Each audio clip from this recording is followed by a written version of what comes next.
Verse 4 says, Akaina, surely, but surely is very bland. It's not strong enough. No doubt about it, we can translate. Surely, no doubt about it. No doubt about it. And then we have here the verb. First of all, we have the pronoun, personal pronoun, third person masculine of who, he. The verb is nasa, to lift up, to carry, to bear. He bore something. He carried what? Chalayenu. Chalayenu means chalim, our sickness of sin. He carried it on our cross. All the sicknesses of sin that we have, that we feel, that we experience, he felt them at the cross. He was tempted to sin. Imagine billions and billions and billions of sins impeded onto him. He bore them. Wa and makovenu. We have this one word. Let me pull it up really quick. Makovenu, our burdens of sorrow. Burdens of sorrow imposed by us, by humanity. Our burdens of sorrow, he what? The main verb here in this clause, we have the cal, perfect, of saval. Another word, to carry, to bear. Nasa means to carry in terms of lifting up to God. Saval means to carry in within himself, to bear the brunt, to bear the suffering of something. So our burdens, our sorrow, he carried, he bore. And then the conjunction wa, and now we have the personal pronoun of anachnu, first person, plural. We ourselves. Now it gets very graphic here. The English, and I'm not doing it justice either, but the English translation does not really catch the description. This is very dramatic. Excuse me. Think about in the ancient world when militaries, they used to fight, and the side that's being defeated, their walls were finally breached, and the enemy enters the walls and starts killing off all the men, and the only people that are left off are the women and children. And the children were often beaten up and killed. They're often carried by their legs, and by their legs they were thrown into the wall, smashing their heads into the wall. And what happens to the women? The women, they were often tortured and raped and raped and raped, and many of them just died of extreme humiliation. Think about that picture. He was plundered. Remember verse 12? He was this person, our Lord Jesus Christ, plundered by us, defeated by us, motivated by lust, and taking pleasure in it as we're doing it, as the captor rapes the woman, and he's taking pleasure at every single moment of it. We did the same thing to him. And we ourselves, enachnu, chashabu, chashab, nuhu. This is the same word of logizomai, chashab. This is the cal perfect first person plural. We reckoned him, we regarded him. Of what? Nagia. This is the cal passive participle of naga, as being touched, being molested, being raped by all those sins. He was not physically raped, but he was raped spiritually by all the sins of the whole world. And as we saw that occurring, we were taking pleasure in him suffering. So we regarded him, we reckoned him as being molested, raped, and then mukeh, and scourged, as being, we have the hofel participle, passive participle. The hofel is the passive of the hefil stem. Hefil stem is causative, hofel is causative passive. But here's a participle, and the participle catches the dramatic effect. The participle is also of naga here, participle also of naka. Muke, scourged to death. We reckoned him as molested, raped, as scourged to death. By whom? Sometimes we use God and saying God is the one that's punishing him. He's suffering this because he's not doing the will of God. these Jewish people that made the right noises about God, about their God, the God of Abraham, Isaac, and Jacob, they reckoned him as being punished by God. Oh, it is true that God the Father was imputing all the sins of the whole world into him, but the Father did not think this about him as being raped, as being scourged to death. We, the people, regarded him in this way, and we were taking pleasure in it.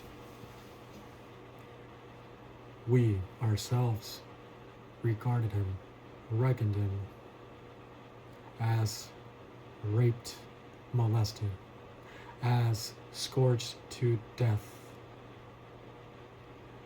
as humiliated by God. So this is, now we have here the puel passive participle, another participle, very dramatic. The puel is the passive of the pl. The pl stem is intensive.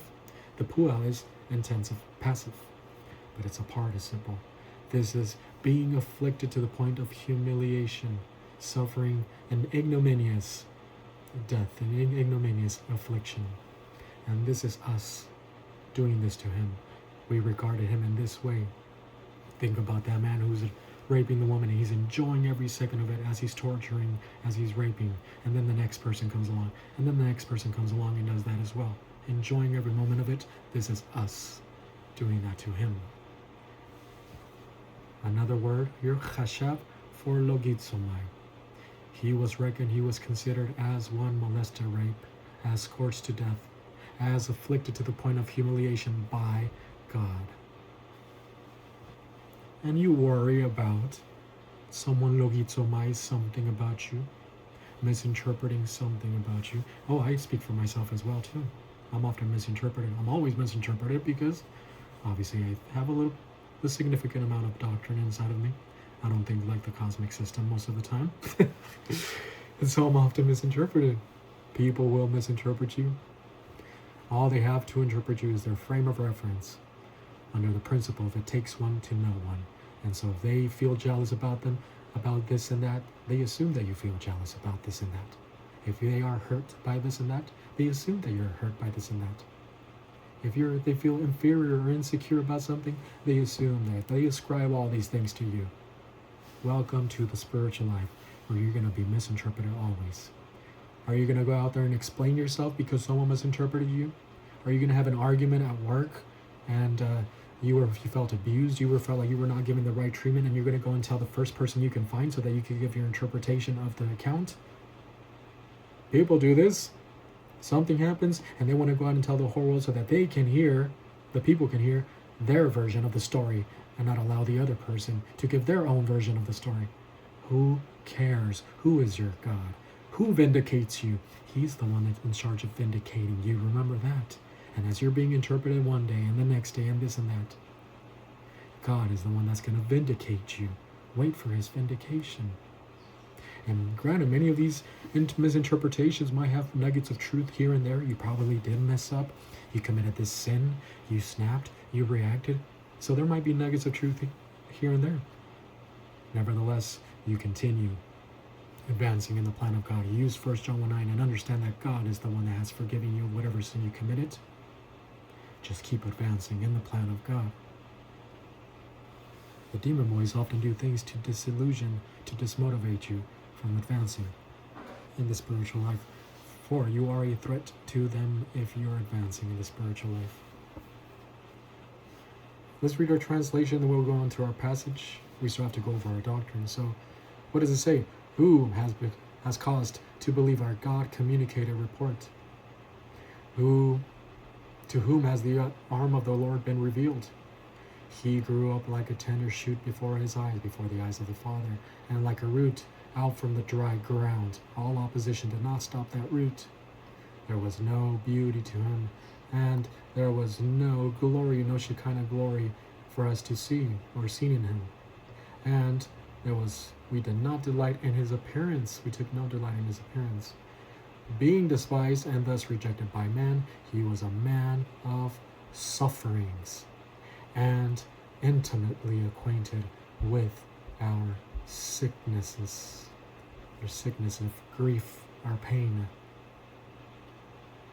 And as us hiding our faces from him, he was he was despised, being despised, and we reckon him of no value, logizomai.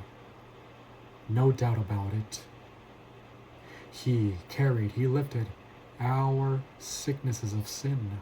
He felt them in his body. And he bore our burdens of sorrow. And we ourselves considered him, reckoned him, logizomai, as molested, as raped, as being beaten by God, or as being beaten, as afflicted by God to the point of humiliation. Logizomai. Now let's go back to our passage, because our passage reads, beginning in verse 1. 2 Corinthians chapter 10, verse 1 says, "And now, I myself, Paul," he's taking the pen now, he's writing himself, "I exhort you all through the mental attitude of courtesy and of reasonableness, clemency of Christ." These attitudes belong to Christ. "I, Paul, who, on the one hand, in presence, is timid with you all, on the other hand, who in absence is is bold towards you. I strongly request not to have to be bold when present with the boldness which I propose to dare to use against certain ones who consider us as walking according to the sin nature."